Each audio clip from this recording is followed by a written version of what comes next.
আসসালামু আলাইকুম। শুরু করছি এক সমুদ্র প্রেম পর্ব ৩০। লিখেছেন নুসরাত সুলতানা সেজুতি। ধূসর ঠান্ডা চোখে তাকিয়ে আছে, না কিছু বলছে না কিছু বোঝাচ্ছে। হয় না বরফের মতো কিছু শীতল দৃষ্টি, যা দেখলে হাত পা বিবশ হয়ে আসে। পিউকে বুক ধড়ফড় করছে। তানহার কখন উঠে গেল পাশ থেকে, উনিই বা এসে বসলেন কখন? কোন পর্যায়ে বেয়াক্কেল হলে একটা মানুষ কিচ্ছু টের পায় না, বাকি সব ঠিক ছিল। কিন্তু বাসর আর বাচ্চা কাচ্চা এসব কথাবার্তা শুনলে তার মানিজ্যত, ছি ছি। পিউ প্রার্থনা করলো ভূমণ্ডল দুভাগ হয়ে যাক, যা দেখছে মিথ্যা হয়ে যাক। এমন খুরের মতো চাউনি থেকে রেহাই পাক সে। দ্বিখণ্ডিত মাটির ভেতরে টুপ করে ঢুকে যাওয়ার ক্ষমতা আসুক। এই যে ধূসর ভাই এইভাবে তাকিয়ে আছেন, এতে তো আরো গুলিয়ে ফেলছে সব। তার সব রাগ গিয়ে নির্দোষ তানহার ওপর বর্তালো। হতচ্ছাড়ি মেয়েটা যাওয়ার সময় বলবে না? ধূসর আচমকা উঠে দাঁড়ালো। লোহার চেয়ারটা হালকা নড়ে উঠল তাতে। পিওর চুয়াল ঝুলে পড়ে। আরও একবার বক্ষপট ধক করে উঠে ওকে নিজের দিকে এগোতে দেখে। সে যত্র পিছিয়ে যেতে চাইল। পায়ের কাছে থ্রি পিসের লম্বা ছড়ানো ওড়নাটা জুতো বেঁধে আবার ধপ করে বসে পড়ল। ধূসর ওকে আড়াল করে ওর দিক ফিরেই দাঁড়ালো, চোখ দুটো জলজল দুষ্টুমি, অথচ চিবুকটা অঙ্গুভঙ্গু। ভাবখানা এমন ভীষণ চটেছে সে। পিউ ঢোক গেল। ধূসর ভাই তো ওকে ভালোবাসেন, তাহলে এসব কথাবার্তার জন্য চরটর খাওয়ার সুযোগ নেই, কিন্তু বেহায়াপনার জন্য একটা খেতেই পারে। যার হাত ধরে দু কদম হাঁটা হলো না, একে অন্যের দিকে সেকেন্ড খানেকের বেশি চেয়ে থাকা হলো না, হয়নি ভালোবাসার কথা। সেই কবে একটা চুমু খেয়েছিলেন পিঠে, তার সাথে বাসর অবধি ভাবা। পিউ কুণ্ঠায় মরে যাচ্ছে। ধূসর এমনভাবে দাঁড়ালো যেন ফাঁক ফোকর থেকেও তার পালানো বন্ধ। অসহায় বনে থেকে সে অপেক্ষা করে কঠিন কণ্ঠের কঠোর কিছু শোনার। এক্ষুনি হয়তো ধমকাবে, রেগেমেগে বলবে, তোর কি লজ্জা নেই পিউ? এত বেহায়া তুই? পিওর আদর সংকীর্ণ নিচু অক্ষিপট তাক করলো বিনস্র গতিতে। ধূসর পাঞ্জাবি গলিয়ে সাদা প্যান্টে হাত ভরল। ঘাড়টা চলে এলো একদিকে। পাতলা শক্ত উষ্ট্রজ কোল নেড়ে কিছু শোনাতে যাবে, তার মধ্যে স্টেজ থেকে কান্নার বিগলিত সুর ভেসে আসে। চৌকিতে তাকালো ওরা। পুষ্পকে জড়িয়ে ধরে মিনা বেগম হাউমাউ করে কাঁদছেন। এই দৃশ্যে নিমিষেই ঘুরে গেল মনোযোগ। পিউ ভুলে গেল লজ্জা, ধূসর ভুলে গেল সব। দুজন ত্রস্ত পায়ে ছুটল সেদিকে। আমজাদ শিকদার পেছনে দুহাত বেঁধে স্ত্রীর দিকে চেয়ে আছেন, চোখে মুখে এক আকাশ বিরক্তি। ভ্রু দুখানো নেত্রদ্বয়ের নিকট আটঘাড় বেঁধেছে। চাউনির আকার ছোট হচ্ছে ক্রমে। এই হঠাৎ কান্নার কোনো মাথামুণ্ড খুঁজে পাচ্ছেন না তিনি। আগামী 2 বছর মেয়ে তাদের বাড়িতেই তো থাকবে। যেদিন যাবে সেদিন কাঁদলে একটা কথা ছিল, তাহলে আজকে এই ফ্যাস করে কাদার মানে কি? অথচ মিনা দেখা দেখি কান্নাকাটি শুরু করলেন বাকি 3 জন। সুমনা আস্তে ধীরে কাঁদলেও জবা আর রুবার গলা বেশ জোরে শোনা যাচ্ছে। পুষ্পও থেমে নেই, সে আরও কয়েক ধাপ এগিয়ে। সব তো ঠিকই ছিল। মিনা বেগম আচমকা কেঁদে ওঠায় সে চুপ থাকতে পারল না। কান্না একেবারেই উগলে বেরিয়ে এলো। যারা খেতে বসেছিল ঝড়ের মতো শো শো শব্দের কান্না শুনে ত্রস্ত এপাশে এসে দাঁড়িয়েছে। গিন্নিরা কাঁদছেন আর কর্তারা হাঁ করে দেখছেন। মাথার উপর দিয়ে সবটা গত হচ্ছে প্রায়। আফতাব আশেপাশে তাকালেন। বেআই বাড়ির আশ্চর্যজনক দৃষ্টিগুলো হজম করে মুখটাকে বড় ভাইয়ের দিক এগোলেন। আস্তে করে বললেন, এভাবে কতক্ষণ কাঁদবেন ভাইজান? থামাতে হবে তো? আমজাদ শিকদার শ্বাস ফেললেন। কানায় কানায় বিধিষ্ট সে বললেন, তোমার ভাবির আক্কেলটা দেখলে? এই কান্নাকাটি সেই শুরু করলো। মেয়ে তো সাথেই যাচ্ছে, তাহলে কাঁদছে কেন? ভাইজান, মেয়ে যার কষ্ট তার। ভাবি হয়তো 2 বছর পরের কষ্টটা আজই অনুভব করছেন। মায়ের মনকে বুঝে বলুন। তিনি কিছু বললেন না, স্টেজের দিকে এগোতে গেলেন। এর আগেই সেখানে উঠল ধূসর। ওকে দেখে থেমে দাঁড়ালেন আমজাদ। ভাইকে বললেন, আমার যাওয়ার আর দরকার হবে না। বংশের নেতাজি উঠেছে স্টেজে, ভাষণ দেবেন এখন, তুমি বরং কান খাড়া করে শোনো। বলে হনহন করে চলে গেলেন কোথাও। আফতাব শিকদার কিছুক্ষণ বোকার মতো চেয়ে রইলেন সেদিকেই। তারপর দুপাশে মাথা নাড়লেন আর হাসলেনও। ধূসর প্রথমেই ইকবালের দিক তাকায়। ছেলেটা দু চোখে অসহান্বিত বন্যা। এই যে পুষ্প কাঁদছে, মলিন দৃষ্টিতে দেখছে। এতক্ষণ সেজেগুজে পরি হয়ে বসে থাকা মেয়ের চোখে কাজলটাও ঠিক নেই এখন। এত কাঁদলে তার কষ্ট হয় না বুঝি? ইকবালের ইচ্ছে করলো সহজেই পুষ্পটার চোখের জল মুছিয়ে দেবে। এত এত মানুষের ভিড়ে পারল না, চুপচাপ বসে রইল। ধূসর মিনা বেগমের পাশে গিয়ে দাঁড়ালো। জবা, সুমনা, রুবাইদা, পুষ্প আর তার একটা জটলা বেঁধেছে এখানে। পিউটা মিসিং। ও থাকলে শিকদার বাড়ির নারী সদস্য পূর্ণ হতো। ধূসর আর চোখে তাকায়। পিউ বিরস চেহারায় স্টেজের কোনায় দাঁড়িয়ে আছে, ছলছলে দৃষ্টি এই দিকেই। ধূসর আবারও চক্ষু ফেরালো। মিনা বেগমের কাঁধে হাত রেখে নরম কণ্ঠে ডাকলো, বড় মা। প্রথম ডাকে কানে পৌঁছালো না ওনার। তিনি কাঁদছেন। পরনের কাতান শাড়িটা ভিজে মিশিয়ে ফেলেছেন মেয়েকে। ধূসর আবার ডাকলো, ও বড় মা। এবারের কাজ হলো না। একজনও মাথা তুলল না। বাধ্য হয়ে কণ্ঠ উঁচু করলো সে।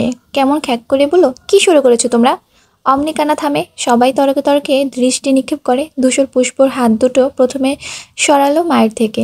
বলল, তুইও কি বাচ্চা হয়ে গেলি? শ্বশুর বাড়ি যাবি কবে? আর কাঁদছিস এখন? ম্যাচিউর পুষ্পর থেকে এসব আশা করা যায়? পুষ্প মাথা নামিয়ে নিল, ফুপালো অল্প। একবার ইকবালের দিক চাইতেই সে সহায়হীনভাবে ইশারায় করলো, নীরবে বোঝালো, কেঁদো না মাই লাভ। মিনা আঁচল মুখ চাপলেন। গুনগুন শব্দ হলো। বাকিরা চোখ মুছছে। ধূসর বলল, কোথায় তোমরা মা মেয়েকে সামলাবে তা না নিজেরাও তাল মিলাচ্ছ? কেউ উত্তর দিল না। ধূসর মিনার দুবাহু ধরে নিজের দিক ফিরিয়ে শুধালো, এসব কি হচ্ছে বড় মা? তিনি আবার কেঁদে উঠলেন। ভাঙা ভাঙা কণ্ঠে বললেন, আমার খুব কষ্ট হচ্ছে রে বাবা। মেয়েটা আজ হোক কাল হোক চলে তো যাবে। আমি যেন এখনই চোখের সামনে দেখতে পাচ্ছি সেই সময়টা। আমার বুকটা ছিঁড়ে যাচ্ছে এতে। পুষ্পর কান্না থামতে গিয়েও আবার বাড়ল। মায়ের কথায় গাঢ় হলো অশ্রুজল। মুমতাহিনা এই পর্যায়ে স্টেজে পা রাখলেন। মিনাকে আগলে ধরে বললেন, মেয়ে চলে যাবে এমন কেন ভাবছেন আপা? ও বুঝি আর আসবে না? কাছেই তো দুটো বাড়ি। ওর যখন ইচ্ছে হবে ও আসবে। আপনার যখন মন চাইবে আপনি ছুটে চলে যাবেন। মিনা বেগম তাও কাঁদলেন, তবে শব্দ হলো না। ধূসর তার মাথাটা বুকের সাথে চেপে ধরে বলল, এত কাঁদার কিছু হয়নি। পুষ্প শ্বশুর বাড়ি গেলে যাক, আমরা আমরা কি নেই? তোমার আরেক মেয়ে নেই? মিনা বেগম কান্নার মধ্যেই বিড়বিড় করে বললেন, পিউটা তো বড় হয়ে পরের ঘরে যাবে রে ধূসর। আমার একটা মেয়েও আমার কাছে থাকবে না। ধূসরের ঠোঁটদ্বয় অমনি একপাশে উঠে গেল। ভীষণ চতুরের ন্যায় দেখালো হাসিটা। কোনায় দাঁড়ানো পিউর দিকে তাকালো নিষ্প্রভ নেত্র। ভাবলো, তোমার ছোট মেয়েকে সারা জীবন তোমার কাছেই রাখবো, সেই ব্যবস্থাই করছে ধূসর। বরযাত্রী বাড়ি ফিরেছে। প্রস্থান নিয়েছে দূর দূরান্ত থেকে আসা সকল অতিথি। পুষ্প আর ইকবালকে একসাথে নিয়ে শিকদার বাড়ি এসেছেন সকলেই। যেহেতু কাবিন বর আজকের রাত মেয়ের বাড়িতেই থাকবে এক ঘরে, বিষয়টা নিয়ে ইকবাল বুক ফুলে আছে। তার চেহারা হাসি হাসি বেশ। সে নিশ্চিত থাকলেও পুষ্প অস্থির ভীষণ। একবারই লোকের মধ্যে বর নিয়ে একটা ঘরে ও রাত পার করবে কি করে? সকালে উঠে মুখেই বা দেখাবে কিভাবে? এ বাবা, লজ্জা করবে না? পুষ্প সেই চিন্তায় ফ্যাসফ্যাস করছে সারা পথ। তাদের গাড়ির সামনের সিটে সাদিফ, তার পাশে ড্রাইভার। রাদীপ আছে পুষ্পর পাশে। তবে ছেলেটা ঘুমে সিটের সঙ্গে লেগে গিয়েছে। পুষ্প ওর মাথাটা নিজের কাঁধে এনে রাখলো। সেই সময় ইকবাল পুষ্পর হাত মুঠো বন্দি করলো শক্ত করে। পুষ্প ছাড়লো না। ইকবাল গুনগুন করে গান ধরল বেসুরমের মতো, আজ ফির তুমসে প্যার আয়া হে। পুষ্প লজ্জায় আইঢাই করে ওঠে। গোল গোল চোখে সাদিফের দিক চায়। তার দোকানে হেডফোনের দুটো মাথা গোজা দেখে স্বস্তির শ্বাস ফেলে। সাদিফ কাল থেকে বেশ চুপচাপ, তবে গা গোতর পদযুগল জিরোয়নি। বলতে গেলে এ কদিন চাইতেও অধিক তৎপর হয়ে সে কাজ করেছে আজকে। ক্যাটারিংয়ের একজন থাকা সত্ত্বেও নিজে আগ বাড়িয়ে খাবার পরিবেশন করেছে। বিষয়টা দৃষ্টিনন্দিত। বড়রা মুগ্ধ হয়েছেন। গতকাল থেকে একজনের মুখোমুখি হওয়া থেকে বাঁচতেই এই আপ্রাণ চেষ্টা তার। সাদিফ জানালায় ঠেস দিয়ে বাম হাতে থুতনি ঘষল। চোখের সামনে ভেসে উঠল গতরাতের চিত্রপট। কেমন ঝড়ের গতিতে একটা মেয়ে আছড়ে পড়েছিল তার বক্ষস্থলে। তারপর তার ধূপকনির রেশটা সারা রাত বেহাল ছিল। আজ অবধি কোনো নারী এত কাছে আসেনি। পিউয়ের হাত ছাড়া স্পর্শ করেনি কোথাও। সেখানে সোজাসুজি বুকে। সাদিফ চোখ বুঝে খুলল। চশমাটা হাতে নিয়ে পাঞ্জাবির হাতায় ঘষে ঘষে আবার পড়ল। এরকম হচ্ছে কেন আজকাল? যা চাইছে তা ঘটছে না। যা থেকে দূরে যেতে চায়, এড়িয়ে যাবে, তাই হচ্ছে। কি অর্থ এসবের? মিনা বেগম আগেভাগে মেয়েগুলোকে গাড়ি করে পাঠিয়ে দিয়েছেন, সঙ্গে পাঠিয়েছেন সুমনাকেও। ওনারা মেয়ে জামাই নিয়ে পৌঁছানোর আগে সবাই যেন ঘরটা সাজিয়ে ফেলে, হয়েছেও তাই। এক একজন ফিরে জামা কাপড়ও ছাড়েনি। দেয়ালে গ্রিল, খাটের কাঠে সব কিছুতে কাঁচা ফুল লাগাতে ব্যস্ত হয়ে পড়ল। বিপাকে পড়েছে মৈত্রী। তার লেহেঙ্গা বারবার পায়ে বাজছে। সেন্টারে কয়েকবার মুখ থুবড়ে পড়তে পড়তে পড়েনি। তার ঝড়টা গত হয়েছে পিওর উপর থেকে। মেয়েটা পিলারের সাথে যেই বাড়ি খেলো, বাংলা সিনেমা হলে জ্ঞান হারিয়ে লুটিয়ে পড়তো নির্ঘাত। 1 ঘন্টা পর উঠে আকাশ বাতাস দেখে বলতো, আমি আমি কে, তোমরা কারা? মৈত্রী ফিক করে হেসে দিল এসব ভেবে। পিও ভ্রুকোচকে চেয়ে বলল, কি হয়েছে? সে ত্রস্ত দুপাশে মাথা নাড়ে। ঠোঁটের হাসিটা তখনও বহাল। সুমনা বেগম কোমর থেকে আঁচল ছেড়ে বললেন, আমার শেষ, তোমাদের কত দূর? মারিয়া বিছানা থেকে লাফ দিয়ে মেঝেতে নেমে দাঁড়ালো। বিশাল দায়িত্ব সারায় ন্যায় সে শ্বাস টেনে বলল, হ্যাঁ, হয়ে গিয়েছে। এর মধ্যে গেটের কাছে একের পর এক গাড়ি থামার শব্দ আসে। সবাই চোখ বড় বড় করে একে অপরকে দেখে সমস্বরে চিল্লিয়ে বলল, এসে গেছে। হলস্থলে বিধিয়ে সিঁড়ি বেয়ে নামলো ওরা। শুধু পিউ গেল নিজের ঘরে। ধূসরের সামনে থাকতেও তার লজ্জা করবে এখন। তখনকার কথা যতবার মাথায় আসে মিশে যাচ্ছে মাটিতে। বারবার জিভ কেটে ঘাড় নাড়ছে দুদিকে। এরকম পরিস্থিতি জীবনে আর না আসুক আল্লাহ। রাত তখন প্রায় 12টার কাছাকাছি। সবাই জামাকাপড় পাল্টে একটু স্বস্তির শ্বাস ফেলছে। নিজেদের মতো করে ঝেড়েছে ক্লান্তি। ইকবাল উসকুস করছে। আপাতত সে বসে আছে বসার ঘরে। সামনে এক ঝাঁক মুরব্বিদের ভিড়। তাকে ঘিরে বসেছেন সকলেই। গল্পগুজবে পরিবেশ মাতানো, অথচ ধারের কাছে তার বইয়ের টিকিটাও নেই। আর কতক্ষণ এভাবে বসিয়ে রাখবে? ইকবাল আশেপাশে তাকালো। ধূসরের কাজে ব্যস্ত, একই রকমই ব্যস্ত সাদিফও। দুজনই পরনের মোটা পাঞ্জাবি পাল্টে পাতলা দেখে টি শার্ট চড়িয়েছে। ইকবালের ঠোঁটদ্বয় উল্টে এলো। অসহায় নেত্রে পুরো শেরওয়ানির দিক তাকালো নিজের। সারা গা ঘাড় চুরচুর করছে। কখন যে পাল্টাবে এটাকে? সাদিফ কাচের প্লেট দিয়ে উঁচু তস্ত বানিয়েছে। এগুলো সব ক্যাটারিং এর। গতকাল গায়ে হলুদের জন্য ব্যবহার করা হয়েছিল ছাদে, রাখা হয়েছিল 3 তলায়। এখন রেখে আসতে হবে নিচে। কাল সকালে এসেই নিয়ে যাবেন ওনারা। সাদিফ বুকের সঙ্গে প্লেটগুলো লাগিয়ে সিঁড়িতে দাঁড়ালো। আস্তে আস্তে পা চেপে নামলো। কয়েক ধাপ নেমে এসেও গন্ডগোল লেগেছে। অল্প নাড়াচাড়া উপরের প্লেট পড়তে ধরলো ফ্লোরে। সে ভয় পেল বুঝতেই। মার্বেল মেঝেতে পড়লে একটা প্লেটও আস্ত থাকবে না কিনা সন্দেহ। সাদিপের চোখ দুটো যখন ভয়ে বিকট থেকেও বৃদ্ধি পেল, সেই মুহূর্তে একজন এসে আঁকড়ে ধরল সব। পড়তে নেওয়া প্লেট আগলে রাখলো নিজের সঙ্গে। সাদিপ হাঁপ ছেড়ে বাঁচে কৃতজ্ঞ চোখে চাইল। মারিয়ার মুখটা দেখতেই সেই দৃষ্টি বদলায়। আজ সারাদিন এই কেবল সামনাসামনি দুজন। হুড় হুড় করে কৃতজ্ঞতা বদলে গেল অস্বস্তিতে। তার চোখে মুখের জেগে ওঠা স্পষ্ট কুষ্টা অপ্রতিভ ভাবমূর্তি বুঝে নিল মারিয়া। পরিষ্কার ভাব দেখতে পেয়েছে সে। শুধু মিহি কণ্ঠে বলল, সাবধানে। সাদিপ নিজের দিক চেয়ে মাথা নাড়ে, ছোট করে জানায়, ধন্যবাদ। মারিয়া ধসে পড়তে নেয়া প্লেটগুলো সাদিপের কাছে আর দিল না। পরপর গুছিয়ে নিজের সাথেই নিয়ে চলল। সাদিপ বিস্মিত হলো বটে, সেই সাথে বিষয়টা ভালোও লেগেছে। হাসল মৃদু। পর মুহূর্তে চেহারা তটস্থ করে পেছনেই চলল তার। উপর থেকে মৈত্রী, শান্তা, শক্তি, তানহা সবাই দুরন্ত পায়ে নেমে এলো। সঙ্গে কানে এলো তাদের খিলখিলিনি হাসির শব্দ। পিউ ধূসরকে নিচে দেখে সিঁড়িঘরে দাঁড়িয়ে পড়ল। টার্ন নিল উল্টো দিকে। আজকে ওনার মুখোমুখি সে হবেই না। বাকি 4জন একদম ইকবালের সামনে এসে দাঁড়ালো। মৈত্রী হৈ হৈ করে বলল, চলুন না দুলাভাই, আপনার যাওয়ার সময় হয়েছে। ইকবাল ঘাবড়ে গেল। ভাবলো বাড়ি থেকে যাওয়ার কথা বলছে। হিটলার শ্বশুর কি সিদ্ধান্ত বদলে ফেলেছেন? আজ না তাদের একসাথে থাকার কথা? ভীত কণ্ঠে বলল, কোথায় যাব? কোথায় আবার? ঘরে। আসুন আসুন। মারিয়া প্লেটগুলো রেখে ছুটে এলো, ভিড়ল ওদের সাথে। ইকবালের ঠোঁটে হাসি ফুটেছে অমনি। যাক, এতক্ষণে তার কথা শুনেছে উপরওয়ালা।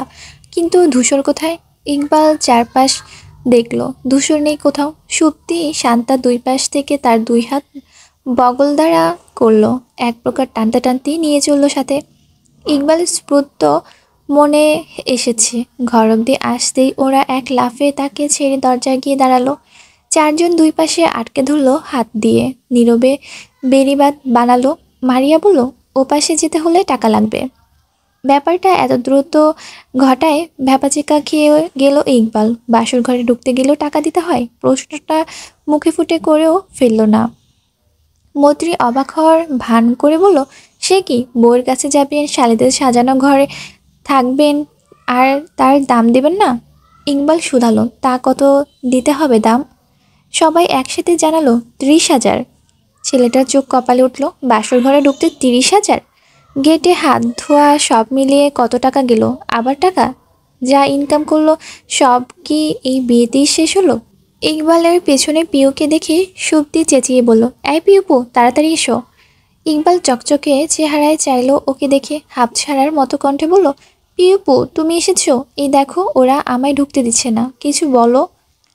পিউ দুঃখী দুঃখী মুখ করে বলল, আই এম সরি ভাইয়া, আজ আমি আপনাদের দলে নেই, আজ আমি আপনার শালিকাদের দলে। বলেই সেও লাফ দিয়ে দরজার সামনে দাঁড়ায়। বাকিরা হৈ হৈ করে হিপ হিপ হুররে বলে উঠল। ইকবাল মাথা চুলকে নিজের চারিদিকে দেখল। ইপ্তির সাথে আসতে চেয়েছিল, পিউকে লাইন মারবে, ধূসর যেতে যাবে, এসব ভেবে সে কড়াভাবে মানা করেছে। এখন মনে হচ্ছে আনলেই ভালো হতো, নিজেকে একা একা লাগছে এখন। এতগুলো শালিদের ভিড়ে তার হয়ে লড়াই করার কেউ নেই। রাদীপ হুল্লাহুলি আওয়াজে ঘুম ভেঙে চোখ কষলে দাঁড়িয়েছিল কেবল। অমনি ইকবাল বলল, ভাইয়া যাও তো, একটু ধূসর আর সাদীপকে ডেকে আনো। ধূসরের নাম শুনে চুপসে গেল পিউ। হা করে মানা করবে তার আগে রাদীপ দৌড়ে গেল নিচে। ইকবাল বিজয় হেসে বলল, আমার ভোমরাস্য আসছে, দাঁড়াও, এইবার টাকা নিয়ে চালবাজি চলছে তাই না? মিনিট খানেকের মধ্যে ধূসর এলো আর তার আঙ্গুল রাদীফের মুঠোয়। এতক্ষণ বীরের মতো বুক ফুলিয়ে দাঁড়িয়ে থাকা পিউ অমনি গুটি সুটি মেরে পিছনে চলে গেল। ধূসর লক্ষ্য করেছে, শব্দ করেনি। ইকবালকে জিজ্ঞেস করলো, কি হয়েছে? সে উদ্বিগ্ন কণ্ঠে বলল, বাসর ঘরে ঢুকতে পারছি না, এদের দাবি 30,000 টাকা, কিছু একটা কর না ভাই।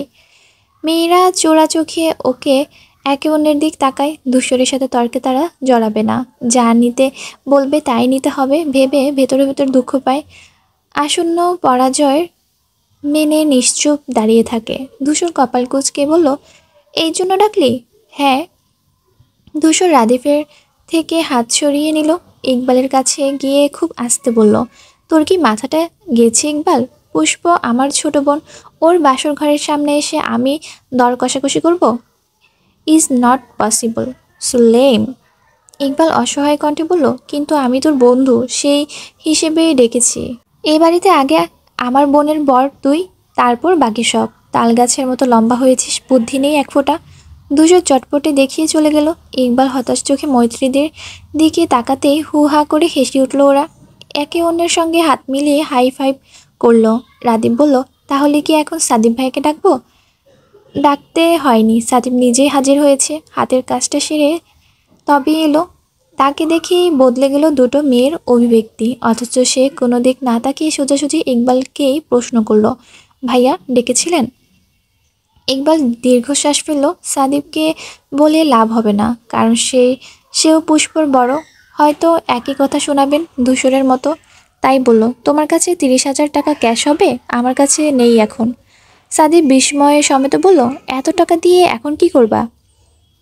এই যে বাঘিনীর দল গেট ধরেছে ভাই, টাকা না দিলে বউয়ের কাছে প্রবেশ নিষেধ।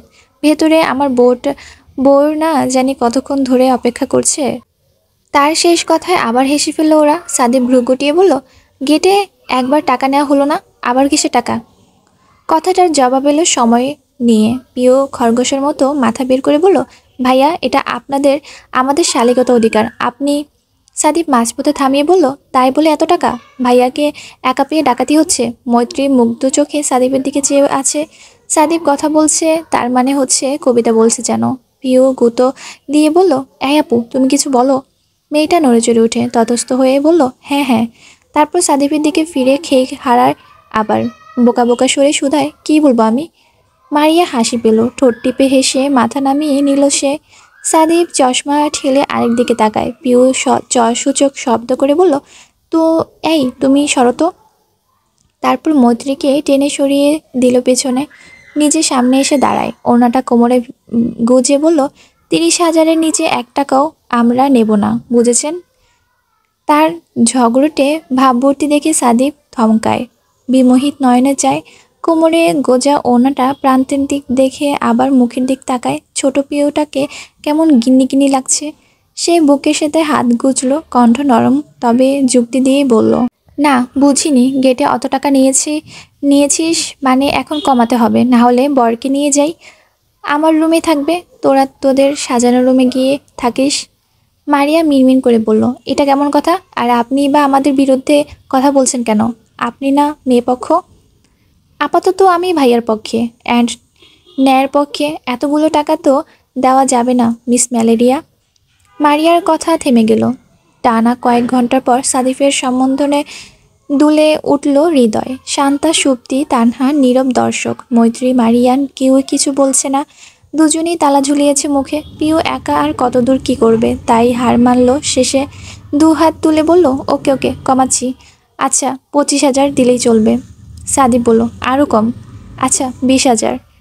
হুম, 15। পিউ চোখ কপালে তুলে বলল, এত কম? হ্যাঁ। পিউ অনিচ্ছায় বলল, আচ্ছা তাই, কিন্তু এক্ষুনি দিতে হবে। ইকবাল হৈ হৈ করে বলল, হ্যাঁ হ্যাঁ, এই তো দিচ্ছি এখনই। পাঞ্জাবির পকেট থেকে মানিব্যাগ বের করলো। একটা চওড়া বান্ডিল থেকে গুনে গুনে 15টা 1,000-এর নোট বের করে বাড়িয়ে দিল। ভাগ্যিস আসার সময় হাতে বাবা ধরিয়ে দিয়েছিলেন, না হলে এখন বিপদে পড়তে হতো না। পিউ চোখ মুখ অন্ধকার করে বলল, লস্ট প্রজেক্ট। ধরতে গেলে খপ করে হাতখানা চেপে ধরল সাদিফ। সবাই অবাক হলো। পিউ হকচকিয়ে খানিক হাতের দিক চাইলো একবার। সাদিফ মুচকি হাসে, নির্দ্বিধায় বলে, তোর বিয়ের সময় এই লস পুষিয়ে দেব, প্রমিস করলাম। যেমন দ্রুত ধরেছিল অমন গতিতে ছেড়ে দিল আবার। ইকবালের এদিকে খেয়াল নেই। সে আপ্লুত ভঙ্গিতে ধন্যবাদ জানালো তাকে। অবিলম্বে চলে গেল সাদিপ। পিউ বিস্ময় নিয়ে চেয়ে রইল খানিকক্ষণ। সাদিপ ভাই এই কথা বললেন কেন? ওর যে ধূসরের সাথে বিয়ে হবে, গেটটা এই বাড়িতে ধরা হবে, সেসবে তো এখনও কারো জানার কথা নয়। অবশেষে ইকবাল ঢুকলো ভেতরে। আগে চিকিনি টানলো সে। বুক ভরে শ্বাস নিয়ে পেছনে তাকাতেই ভরকে গেল পুষ্পকে দেখে। মেয়েটার পরনে শাড়ি পরে আছে পাশের চেয়ারে, পরনে গেঞ্জি, কাপড়ের প্লাজো, টি শার্ট। ইকবাল চোখ বড় বড় করে চেয়ে থাকলো কিছু সময়। পুষ্প ওকে দেখে বলল, এসেছো তুমি? আমার তো আরেকটু হলে ঘুমিয়ে এসে যেত। ইকবাল গলা ঝাড়ল, এগিয়ে এসে বিছানায় বসলো। মন খারাপ করে বলল, শাড়ি গয়না সব খুলে ফেললে? কণ্ঠ করুণ তার। পুষ্প বুঝতে পারল, বলল না কিছু, শুধু কাঁধের পাশ থেকে গেঞ্জিটা অল্প সরিয়ে দেখালো। ফর্সা চামড়ায় র্যাশের লাল লাল দাগ দেখে ইকবাল আর্তনাদ করে বলল, এ কি অবস্থা? তাহলে ভাবো, সারা পিঠ ভবে গিয়েছে র্যাশে। কাতান কাপড়ের ব্লাউজ ছিল, তার উপর এত গরম পড়েছে আজ। আরেকটু সময় এই ভারী পোশাকে থাকলে আমি মরিয়ে যেতাম। এইসব বলে না, ভালো করেছো পাল্টে, আমি বুঝতে পারিনি। মাই লাভ, সরি। পুষ্প মুচকি হেসে বলল, ইটস ওকে। অ্যালার্জির ওষুধ খেয়ে এসেছি। এখন যাও, তুমিও চেঞ্জ করে এসো। ওয়াশরুমে ট্রাউজার টি শার্ট রেখে এসেছি, কষ্ট হচ্ছে না? সেন্টারে মোড়া মুড়ি করেছিলে দেখলাম। বাব্বা, এত খেয়াল করলে কখন? কেঁদেই তো কুল পাচ্ছিলে না। পুষ্প ভ্রু গোছাতেই বলল, যাচ্ছি।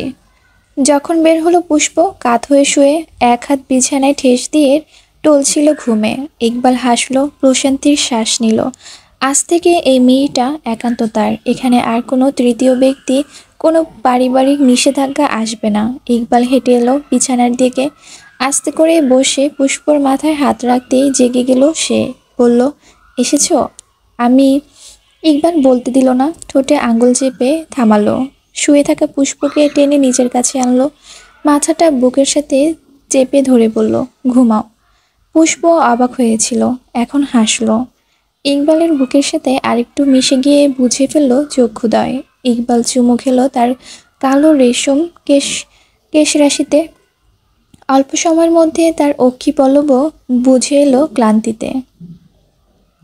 টাকা ভাগাভাগি শেষ। এক একজনের ভাগে 3,000 করে পড়েছে কেবল। মৈত্রী পিউর ঘর থেকে টাকা হাতে বের হতেই সামনে পড়ল সাদিফ। আকস্মিক সামনে আসায় প্রথম দফায় ধমকালো দুজন। পর মুহূর্তে সাদীপ পাশ কাটাতে গেলেই মৈত্রী ডাকলো, শুনুন না। সাদীপ যসূচক শব্দ করল, দাঁত চেপে কিছু বিড়বিড় করে ঘুরল হাসি মুখে, ভদ্রকণ্ঠেই বলল, জি বলুন। মৈত্রী আঙ্গুলে ওড়না পেঁচাতে পেঁচাতে বলল, আপনি তখন যেভাবে ইকবাল ভাইয়ের বিষয়টা সমাধান করলেন না, আমার ভীষণ ভালো লেগেছে। প্রসঙ্গটা অজুহাত মাত্র। সাদিফের সঙ্গে একটুখানি কথা বলায় মৈত্রীর মূল চাওয়া, অথচ তার চেহারায় জড়ো হয়ে আসে, পাশাপাশি আশ্চর্য হয়। তখন যে সবার সামনে ইচ্ছে করে পিওর হাত টেনে ধরল, যাতে মৈত্রী একটু হলেও বুঝে মারিয়ার সাথে না চাইতেও ঘনিষ্ঠ হওয়ার সম্ভাবনা কমে। কিন্তু এই মেয়ে তো বুঝলই না কিছু, উল্টে আবার লজ্জাবতী লতার মতো লতিয়ে কথা বলছে। এসব দেখলে গা জ্বলে তার। সাথে ভেতর ভেতর চটেছিল, এখন রাগটা বাইরে ছিটকে আসে। অনেক হয়েছে, আর নয়। একেবারে সরাসরি প্রশ্ন করে বসলো, আপনি কি আমায় পছন্দ করেন মৈত্রী? মেয়েটা থতমত খেয়ে তাকালো, কিছুক্ষণ ফেলফেল চোখে তাকিয়ে রইল। হাঁ করার আগেই সাদীপ ভনিতাহীনভাবেই বলে ফেলল, আপনি যেরকম করেছেন এতে আমার বিরক্ত লাগছে। আগেও বলতে চেয়েছি, খারাপ লাগবে বিষয়টা বলিনি। দেখুন, আমি অন্য একজনকে পছন্দ করি, তাকে বিয়ে করব। আপনি প্লিজ এর মধ্যে আসবেন না। মৈত্রী হতচকিত কণ্ঠে বলল, কিন্তু পুষ্প আপুর তো বিয়ে হয়ে গিয়েছে, ওকে আবার কি করে? আমি পুষ্পকে কোনো কালেই পছন্দ করতাম না, ওটা আমার মায়ের একটা ভুল ধারণা ছিল। মৈত্রী আহত সুরে শুধালো, তবে কাকে? আছে কেউ একজন। এত উত্তর দেওয়া তো আর বাধ্যতামূলক নয়। আপনি এতটুকু জেনে রাখুন, আমি অন্য একজনকে ভালোবাসি, ব্যাস। বলি হনহন করে ঢুকে গেল রুমে। মৈত্রীর চোখ ভিজে উঠল, বুকটা চুরমার হয়ে গেল কষ্টে। আবার আবার সেই ধাক্কা, এক ধাক্কা দুইবার করে তাকিয়ে দেওয়ার কি মানে? কি মজা পাচ্ছে ভাগ্য। মারিয়া দরজার আড়াল ছেড়ে সরে গেল। তার বুক ধড়পড় করে লাফাচ্ছে। এতক্ষণ সব কথা কানে গিয়েছে। আড়িপাতা ঠিক নয় জানে, তবুও ইচ্ছে করে মৈত্রীর সাথে সাদিফের কথাপথন শুনল। কিন্তু এটা কি বললেন উনি? ওনার অন্য কাউকে পছন্দ মানে কাকে? মারিয়া দাঁত দিয়ে নিচে ঠোঁট কামড়ে ধরল, ডুব দিল গহীন চেতনায়। মাথায় এলো পিওর হাত চেপে ধরা, ওর দিকে অন্যরকম দৃষ্টিতে তাকানো সাদিফের সেই মুহূর্তেই সচেতন চাউনিতে মুখ তুলল সে। মাথায় যা আসছে সেটাই সত্যি নয় তো? তবে যে একটা বিরাট ধাক্কা, অপ্রত্যাশিত আঘাত অপেক্ষা করছে মানুষটার জন্য। বাড়ির নিশ্চুপতে ঘড়িতে প্রায় 2টো গড়িয়েছে। ধূসর কপালের ঘাম মুছতে মুছতে নিজের কক্ষের দরজায় ঠেলল। এক পা ভেতরে দিয়ে ফিরিয়ে আনলো আবার। কি একটা ভেবে ঘুরে হাঁটা ধরল অন্যদিকে, এসে থামলো ঠিক পিউয়ের ঘরের সামনে। ভেতরে অন্ধকার, দরজা চাপানো, ফ্যানের বাতাসে পর্দা উঠছে। ও কি ঘুমিয়ে গিয়েছে? বিচ্ছুটা তো এত তাড়াতাড়ি ঘুমায় না। ধূসর দরজা আস্তে করে খুলল। তার জানা মতে আজকে এই ঘরে পিও একাই শুয়েছে। বিয়ে শেষে অর্ধেক মেহমান চলে যাওয়ায় মোটামুটি 3 তলা খালি। ওখানে এটে এটে গিয়েছে বাকিরাও। ধূসর সেই অনুযায়ী ভেতরে ঢুকলো। গতকালকার মতো অতগুলো মেয়ে থাকলে কখনোই আসতো না। ভেতরে ঢুকে সোজাসুজি বিছানার দিকে চোখ পড়ল। পিউ সজাগ, বিছানায় উপর হয়ে শুয়ে আছে। অর্ধেক ভাঁজ করা পা দুটো একটু পরপর শূন্যে তুলে নাড়াচ্ছে। বালিশের উপর দিয়ে চোখের সামনে ফোন ধরে রাখা, পাশে ঘুমিয়ে সুপ্তি। ধূসর ডানে বামে না চেয়ে সোজা গিয়ে বিছানার কাছে দাঁড়ালো। পিউ টের পায়নি অন্ধকারে জ্বলে করছে তার ফোনের স্ক্রিন। গুনগুন করে গান গাইছে সাথে। স্বতঃস্ফূর্ত চিত্র। ধূসর বুকের সাথে দুহাত ভাঁজ করে দাঁড়ালো। পিও একটার পর একটা ছবি পাল্টে দেখছে, গায়ে হলুদ আর বিয়েতে তোলা এসব। এরপর এসে থামলো তার আর ধূসরের কাপল পিকটায়। ফটোগ্রাফার ছেলেটাকে কি পরিমাণ জ্বালিয়ে যে ছবিগুলো নিজের ফোনে আজই নিয়েছে। ধূসর নিচের ঠোঁট উপরের ঠোঁট দিয়ে চেপে কপালে ভাঁজ নিয়ে চেয়ে রইল। পিও ছবিটা টেনে বড় করলো প্রথমে, প্রতিটা কোনাকুনি খুঁটিয়ে খুঁটিয়ে দেখল। তার কাঁধ ধরে রাখা ধূসরের হাতটা দেখে লাজুক লাজুক হাসলো। তারপর নিজেকে বাদ দিয়ে জুম করলো ওকে। একেবারে তার নিরেট হাস্যহীন মুখটা পুরো স্ক্রিনে আনলো। বালিশে হাত রেখে মাথায় ঠেস দিয়ে চেয়ে থাকলো কিছুক্ষণ। হাসলো মিটিমিটি। ধূসরের গভীর চোখ দুটো আরও ছোট হয়ে এলো আকারে। পিও সেই মুহূর্তে চমকে দিল তাকে। চট করে ফোনটা কাছে এনে চুমু খেলো। একটা নয়, দুটো, পুরো 6-7টা চুমুতে মুখটা ভরিয়ে ফেললো ওর। ধূসরের চোখ প্রকট হলো, বিহম্বলিত দমক খুব খুব করে কেশে উঠল। শব্দ পেয়ে চকিতে মাথা তুলো পিউ, ফটফট ঘুরে ঢাইল পেছনে। অন্ধকারে একটা মানুষের অবয়ব দ্রুত পায়ে ঘর ছাড়ছে।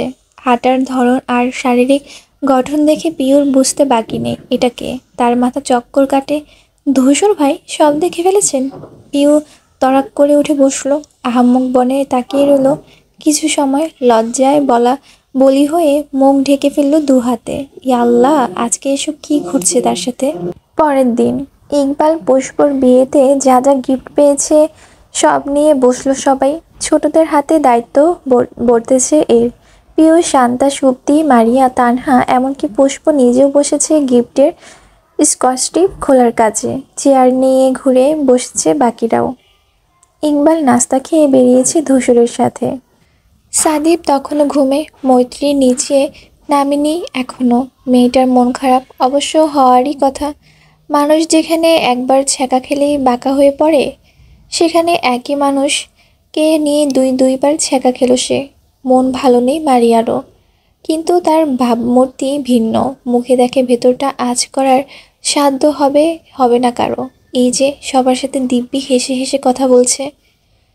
ঘড়ি, pressure cooker, dinner set, ornaments, sari, আরও অনেক রকম দামি দামি জিনিস উপহার হিসেবে পাওয়া গেল। বাকিরা নগদ অর্থ প্রদান করেছেন। সব মিলিয়ে যখন উপহার প্যাকেট খোলার সময় শেষ হলো, ধূসর ইকবাল ঢুকলো তখন। সাদিফও নেমে এলো নিচে। সুমনা ওদের দেখেই বলল, বিয়েতে কত উপহার পেয়েছো ইকবাল? তোমাদের হবু মেয়র সাহেব একটা মিনি ফ্রিজ গিফট করেছেন জানো? ইকবাল একটু অবাক হলো এমন ভঙ্গিতে তাকায়। পিও মাথা নামিয়েছিল, চোরা চোখে একবার ধূসরের দিক তাকায়। সেই সময় সেও ফিরল এদিকে। চটপট মেয়েটার দৃষ্টি নত করলো ফের। ধূসর আর দাঁড়ালো না, রওনা করলো কামরায়। ইকবাল পেছনে গেল। একটু পর পুষ্প গেল সেই দিকে। পিউ দোনামানা করলো খুব, যেতে ইচ্ছে করছে, কিন্তু কাল থেকে যা এক একটা কাণ্ড ঘটিয়েছে সে, ধূসর ভাইয়ের সামনে যেতেই তো লজ্জা করছে খুব। দুটো প্লেনের টিকিট বের করে পুষ্প আর ইকবালের সামনে রাখলো ধূসর। বলল, এটা তোদের গিফট আমার তরফ থেকে। দুজন মুখ চাওয়াচাওয়ি করলো। ইকবাল টিকিট হাতে ধরে বলল, কক্সবাজার ট্রিপ। পুষ্প বলল, এসব কি দরকার ছিল ভাইয়া? কেন দিতে পারি না? ইকবাল একটু নড়েচড়ে বসে বলল, তা পারিস, একটা কেন, 100টা গিফট দিবি তুই। কিন্তু বন্ধু, আমি তো ওখানে একা যাব না। একা কোথায়, পুষ্প আছে তো। ও ও তো ঠিক আছে, ও তো থাকছেই, কিন্তু আমি তোকে ছাড়া যাব না, গেলে তোকেও নিয়ে যাব। ধূসর আপত্তি জানালো, সেটা সম্ভব, তুই থাকবি না আমিও না, পার্টি অফিস। ইকবাল ততটাই নিশ্চিন্ত কণ্ঠে বলল, সোহেলকে বলবো, 3-4 দিনেরই তো ব্যাপার। পুষ্প তাল মিলায়, হ্যাঁ ভাইয়া, আপনিও চলুন প্লিজ প্লিজ। আরে আমি গিয়ে কী করব, তোরা এনজয় কর, তোদের মধ্যে আমায় একার গিয়ে কী কাজ? ইকবাল ব্রু কুচকায়, একা? একা? কে বললো একা? আরে তুই যাবি সাথে, পিউকেও নেব না? ধূসর আশ্চর্য বনে বলল, তোর কি মাথা গেছে ইকবাল? পিউ কি করে যাবে? কি করতে যাবে? কেন? আর আমরা হানিমুনে গেলে পিউ তোর সাথে প্রি হানিমুনে যাবে। পুষ্প লজ্জা পেল, অপ্রস্তুত ভঙ্গিতে চোখ নামালো। শত হলেও বড় ভাই। ধূসরের অবস্থাও তাই। গলা খাকারি দিয়ে বলল, যা তা একটা বললেই হলো, এটা আদৌ হয়? আলবাত হয়, তোরা আমাদের সাথেই যাবি, কিন্তু ঘর আলাদা আলাদা নিয়ে থাকবি। সামনে পিউর জন্মদিন, ভেবে দেখ। ইকবালের সুর দৃঢ়। পুষ্প মিনমিন করে বলল, গেলে কিন্তু খুব ভালো হতো ভাইয়া, তোমাদের ছাড়া আমাদের ওখানে মনও টিকবে না। ধূসর শক্ত কণ্ঠে বলল, না এটা হয় না, তাছাড়া পিউকে বাড়ি থেকে এখন ছাড়বেই বা কেন? ইকবাল বলল, কেন ছাড়বে না? তোর বড় মা, আমার শাশুড়ি আম্মা তোর যেই মস্ত বড় ফ্যান, তুই চাইলেই উনি আরও একটা মেয়ে বানিয়ে এনে দিবেন। ধূসর তাও আপত্তি করলো, না দরকার নেই। ইকবাল পুষ্পর দিকে একবার চেয়ে ধূসরের দিক এগিয়ে বসলো, কানের পাশে মুখ এনে বলল, কেন ভাইয়া, কন্ট্রোল নেই? ধূসর চোখ গরম করে তাকায়, ভ্রু নাচিয়ে বলে, তাহলে সমস্যা কোথায়? পুষ্প শুনতে পায়নি, সে বলল, ভাইয়া আপনি আমার উপর ছেড়ে দিন, পিউকে সাথে নেওয়ার দায়িত্ব আমার। ধূসর একটু ভেবে গম্ভীর কণ্ঠে বলল, যা খুশি করো, আমি এর মধ্যে নেই। তারপর উঠে চলে গেল। ইকবাল দুষ্ট হেসে বলল, বেটা মনে মনে চাইছে পিউ যাক, কিন্তু বলবে না, ভাব কমে কমে যাবে না তাহলে। পুষ্প মুচকি হাসলো, বলল, ভাইয়া এরকমই। একটা ছোট ট্রলি ব্যাগ সাথে নিয়ে সাদিফের দরজায় এসে দাঁড়ালো মৈত্রী। ভেতরে ঢুকবে কি ঢুকবে না দ্বিধাদ্বন্দ্বে ভুগলো। যদি রেগে যায়। থাকলো ওইভাবেই। সাদিফ সেই সময় বের হতে নেয়। সদ্য গোসল সেরেছে সে। মাথায় চুলে তোয়ালে চালাতে চালাতে দরজার দিক বের হলো। অমনি মুখোমুখি হলো দুজন। সাদিফ থমকালো খানিক। অসময়ে মৈত্রীকে দেখে এদিকে মৈত্রী খেই হারিয়েছে ফের। সাদিফের ছোট ছোট পরিপাটি করে কাটা চুল থেকে পানি পড়ছে। সেন্ডো গেঞ্জি বুকের কাছটায় ভেজা। কি দারুণ দেখতে লাগছে তাকে। ইস, এই মানুষটা ওর হলে মন্দ হতো না। পর মুহূর্তে মাথা নামিয়ে নিল সে। সাদিফ শুধালো, আপনি? মৈত্রী তাকায়। ঢোক গিলে ঠোঁট নেভে বলে, হ্যাঁ চলে যাচ্ছি। তাই ভাবলাম আপনার সাথে একটু দেখা করে যাই। সাদিফ চোখ পড়ল তার লাগেজের দিকে। বলল, ও আজই যাচ্ছেন? এসেছেন যখন আরও 2 দিন থাকতেন না হয়। মৈত্রী সরাসরি তার চোখের দিকে চেয়ে বলল, যে টানে ছুটে এসেছিলাম সেই টান ফিকে হয়ে গেছে, তাই আর থাকার ইচ্ছে নেই। সাদিফ এতক্ষণে হেসে হেসে কথা বলছিল। চাইছিল সহজ হতে, শত হলেও অতিথি। কিন্তু মাত্র বলা কথাটা হাসি নিভে গেল তার। ডানে বামে এলোমেলো পাতা ফেলল। মৈত্রী তার মুখবিবরের জড়তাটুকু দেখে যায়। তারপর ছোট করে বলে, সরি। সাদিপ প্রশ্ন সমেত তাকালো। জানতে চাওয়া আগে সে জবাব দেয়, এই কদিন আপনাকে এত জ্বালানোর জন্য সরি। কাল বললেন না আমার জন্য আপনি বিরক্ত হয়েছেন, সেটার জন্য সরি। সরি আপনার মনের কথা না জেনেই আপনাকে ভালোবেসেছি বলে। সাদিপের খারাপ লাগলো খুবই। সহানুভূতি জানানোর মতো কুৎসই জবাব জন্য নেই তার। মৈত্রী আবার বলল, আমি আপনাকে কোনো দিন ভুলবো না মিস্টার সাদিফ। আপনি অন্য কাউকে ভালোবাসতেই পারেন, তাই বলে আমার ভালোবাসা বদলাবে না। আসি, ক্ষমা করবেন সব কিছুর জন্য। তারপর লাগেজটা টেনে টুনে নিচে নেমে গেল মৈত্রী। সাদিফ বিরস চোখে চেয়ে রইল। মেয়েটা পিউর থেকে অল্প একটু বড় হবে, অথচ কত বড় আর ভারী কথা বলে গেল। মনটাই খারাপ হয়ে গেছে তার। কিন্তু সত্য নিরুপায় হৃদয় একটাই, কতজনকেই বা দেওয়া যায়। বিয়ের 2 দিন পর হতেই বাড়ি পুরোপুরি ফাঁকা হলো। ছেলে মেয়েদের পড়াশোনা তাগিদে রাশিদ মজুমদার ও পরিবার নিয়ে গ্রামে ফিরে গিয়েছেন। বর্ষা আর তার বড় সেন্টার থেকেই বিদায় পর্ব সেরেছিল। থাকার ইচ্ছে থাকলেও সৈকতের ছুটি নেই। মারিয়া আর সাদিফেরও ছুটিও আজকে সমাপ্ত। সে আজই ফিরে যেতে চাইল। সবাই একে একে যাচ্ছে, তানহাও নেই। ও থেকে কি করবে? কিন্তু জবা আর রুবাইদা তাকে আষ্টেপৃষ্ঠে ধরে রেখেছে।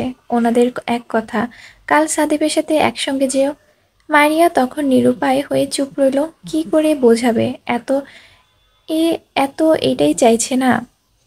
সাদিফের সঙ্গটাই আস্তে আস্তে ছাড়তে হবে এবার। এই বাড়িতে ইকবালের 3 দিন থাকার পরিকল্পনা ছিল। তারপর সে নিজ গৃহে ফিরে যাবে। যদিও মনে মনে এখানে থাকা বা বউটাকে এখান থেকে নিয়ে যাওয়ার অমোঘ ইচ্ছে তার। এখন অবধি যে বাসরটাই ঠিকঠাক হলো না, কিন্তু হিটলার শ্বশুর সেই ইচ্ছে পূরণ হতে দিল তো। রাত্রেবেলা সবাই খেতে বসেছে। আমজাদ শিকদারও উপস্থিত। আজমল ফিরে যাবেন কাল। ঈদের ছুটি ব্যতীত আর আসা হবে না, তাই সকলেই একসঙ্গে খেতে বসলো। কালকেই তো পরিবারের সবাই আবার যার যার কাজে ব্যস্ত হয়ে যাবে। আজকে উৎসব পরিবেশটা বজায় রাখার জন্য গৃহিণীর অনেক রকম পদ রেঁধে টেবিলে ভরিয়েছেন। 4 ভাই, ওদের ছেলে মেয়ে ইকবাল মারিয়া খাচ্ছে। বেড়ে দিচ্ছে মিনা, জবা আর রুবাইদা।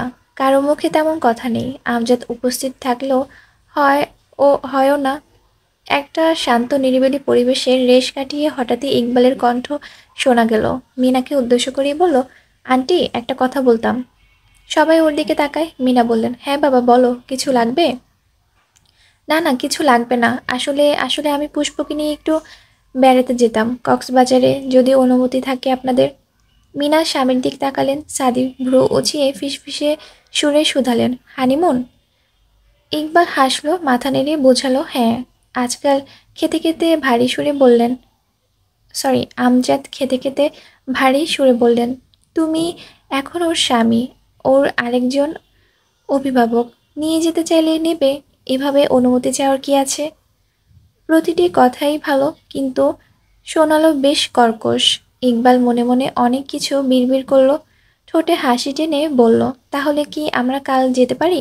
মিনা বললেন, হ্যাঁ হ্যাঁ নিশ্চয়ই। ইকবাল হাসলো। পুষ্প মধ্যিখানে আবদার করলো, আম্মু আমি পিউকে নিয়ে যাই। পিউ অমনি মাথা তুললো খাওয়া থেকে। না, সে কি করে যাবে? ওরা দুজন হানিমুনে যাচ্ছে।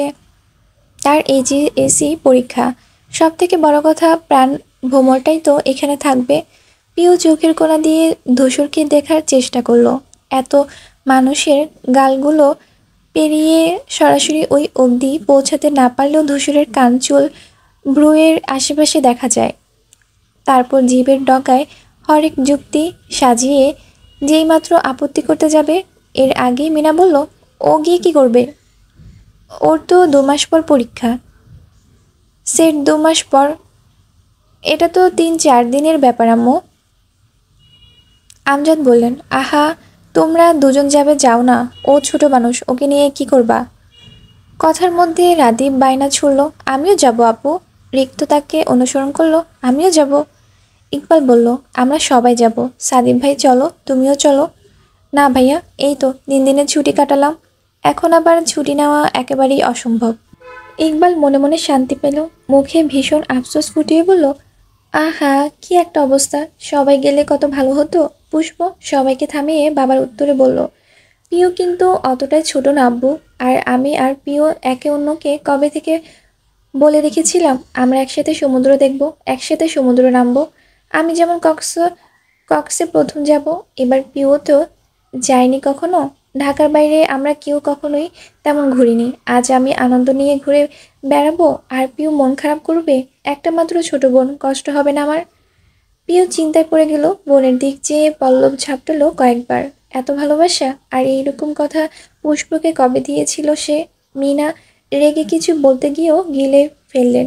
জামাই ওর সামনে তো মেয়েকে বকাঝকা করা যায় না। কোমল গলায় বলল, তুই নিজে ঘুরবি নাকি ওকে সামলাবি? ও কেমন জানিস না, এত চঞ্চল, কোথাও এক দণ্ড বসে, শেষে সমুদ্রে ভেসে না যায়। ওকে দেখতে আলাদা লোক লাগে, কে দেখবে ওকে? পুষ্প উদ্বিগ্ন দিয়ে বলল, আমি দেখব, ইকবাল দেখবে। আমরাও যদি না পারি, বড় ভাইয়া তো যাবেনই, উনি দেখবেন। সবার হতচেতন চক্ষু যুগল ধূসরের দিক ঘুরে গেল নিমেষেই। সাদিফের খাওয়া থামলো সেখানে। ভীষণ চুপচাপ নীরব হয়ে খাচ্ছে ধূসর, যেন কিছুই কানে যাচ্ছে না। রুবাইদা বিস্মিত সুরে শুধালো, তুইও কি ওদের সাথে যাচ্ছিস? সে না তাকিয়ে জবাব দিল, হুম। পিওর ভাত আটকালো গলায়। ধূসর ভাই যাবেন? আয় হায়, এই বাবা, তাহলে ও বাড়িতে থাকবে কি করে? দুনিয়া উল্টে গেল, ওকে যেতে হবে। পিও খুব কষ্টে মুখের ভাতটুকু গিলে ধরপড় কণ্ঠে বলল, আম্মু আমি যাই না একটু? এই কদিন সহ ওই কদিনের পরাও সব একেবারে পড়ে পুষে নিব, প্রমিস। A+ পাবো পরীক্ষায়, প্রমিস। আর একদম একা একা সমুদ্রে নামবই না, এটাও প্রমিস। পুষ্প ইকবাল মুখ চাওয়াচাওয়ি করে ঠোঁট চেপে হাসল। আমজাদ শিকদার সজাগ লোচনে স্ত্রীকে দেখছেন, ধূসরের নাম শুনছেন না। এইবার মহিলা হ্যাঁ বলবেন বলে মিনার স্বামীর তাকানো দেখেই বুঝলেন মুখ খোলা বিপদ। আমতা আমতা করে বললেন, আচ্ছা তোর বাবা বললে যাস। আমজাদ দীর্ঘশ্বাস ফেললেন। সাদিফ ততস্থ ভঙ্গিতে তাকিয়ে। পিউ পাহাড়ময় সময় আসা আগ্রহ নিয়ে বাবার দিক চাইল। আমজাদ আর কি বল করবেন, সংক্ষেপে বললেন, যেও। পিউ খুশিতে উড়ে যেতে পারল না, তবে ইয়ে বলি লাফ দিল। আর লাফের দমকে তরকারির বাটিটা ছটকে পড়ল মেঝেতে। সবাই হতবাক হয়ে চেয়ে দেখে গেল তা। মিনা মাথায় হাত দিয়ে বললেন, ইয়াল্লা, কে সামলাবে এই ধাড়ি মেয়েকে? পারবি তো ধূসর? বুঝি নিস রে বাপ। ধূসর উত্তর দিল না, শুধু ঘাড় কাত করে একবার শীতল চোখে পিউকে দেখল। সে চোরের মতো মুখ কাচুমুচু করে চেয়ারে বসেছে আবার। ধূসর আবার প্লেটের দিক চায়। তার ঠোঁটের পাশে উদয় হয় তকতকে শোধিত এক পেশে পাতলা হাসির, যেই হাসির প্রতিটি কোণায় রহস্য। পিউর সাথে ঘটতে যাওয়া কিছু চমৎকৃত ঘটনার আগাম আহ্বান।